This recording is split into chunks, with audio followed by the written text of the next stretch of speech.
Is there another recession waiting to hit the global economy? Apart from the trade war, media in the United States is actively discussing this in the context of a relative fall in the returns of long-term government bonds vis-a-vis bonds of shorter maturity, the so-called inverted yield curve. Whether there is another deeper recession on the horizon or not is a matter of speculation, but can it be preempted and prevented through active policy?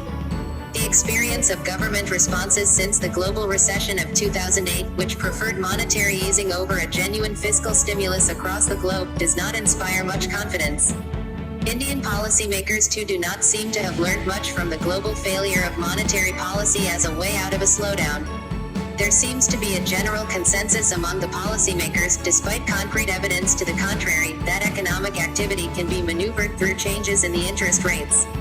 The Reserve Bank of India has accepted the government's view and decreased the repo rates by 0.35% in its last monetary policy review meeting. The expectation is that credit-financed private investment and consumption would pick up as a result of a fall in the cost of credit and bring the Indian economy back on its feet. Keynes would have, in sharp contrast, said, "There's many a slip between the cup and the lip when it comes to the expansionary effects of monetary policy." An economy which is in a downward spiral, like the Indian economy at present, requires a countercyclical measure to reverse the spiral. Such a countercyclical measure, by its very nature, has to be exogenous to the entire process. Can interest rates provide that countercyclical push? Let's look at consumption first. A relationship in macroeconomics that holds true almost like an axiom is between consumption and current income, especially when current incomes are low and expectations of future incomes are bleak. It is for this reason that Keynes called consumption a passive factor when it came to the question of how to revive a flailing economy. Consumption being a function of income attaches a cyclicality to it, thereby making it an unsuitable instrument for revival. As for investment, it is determined by the relative magnitude of expected profitability and the interest rate. If the expected profitability were low with factories running below capacity, it would not make sense for a capitalist to create further capacity even if the cost of loans may have come down. Credit and its cost may be a necessary condition, but not a sufficient one to influence investment.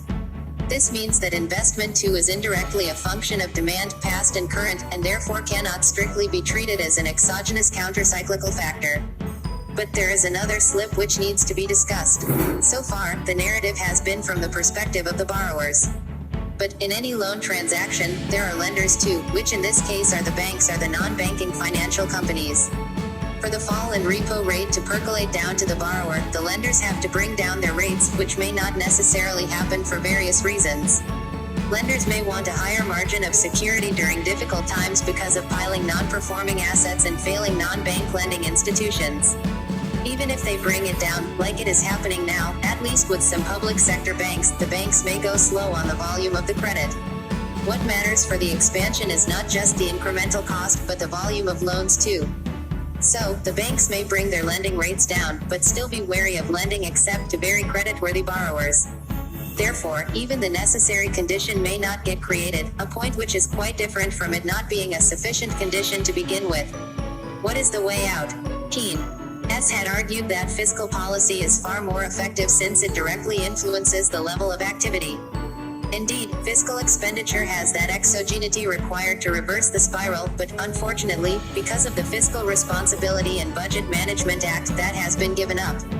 A fixation of the deficit target to 3.3% of the gross domestic product in the last budget means that the government expenditure itself becomes a function of the current income, the exact opposite of what exogeneity requires. Unless these self-imposed constraints are broken, there is hardly any scope for revival, and the recession would have to run its full course before revival begins. But a conventional fiscal stimulus is a short-term solution. The Indian economy is not just in a trough of a usual business cycle, it is also going through a structural crisis, that is, it is a crisis of both the trend and the cyclical component of economic activity. While the latter can be tackled through tinkering fiscal policy, the former requires deeper intervention. It would require identifying sources which can deliver equitable and sustainable growth. Perhaps this is an opportune time for a new Green Deal. The government could, among other initiatives, aggressively invest in green infrastructure as a specific form of fiscal intervention. Such expenditure has the usual benefit of generating a multiplier, but it has several additional benefits. Green growth is usually more inclusive both because of its higher employment elasticities as well as its environment-conserving potentialities. In short, without a comprehensive plan about the future of the Indian economy, quick fixes alone will not serve us well in the long run, but then we have a government in power which does not believe in plans anymore.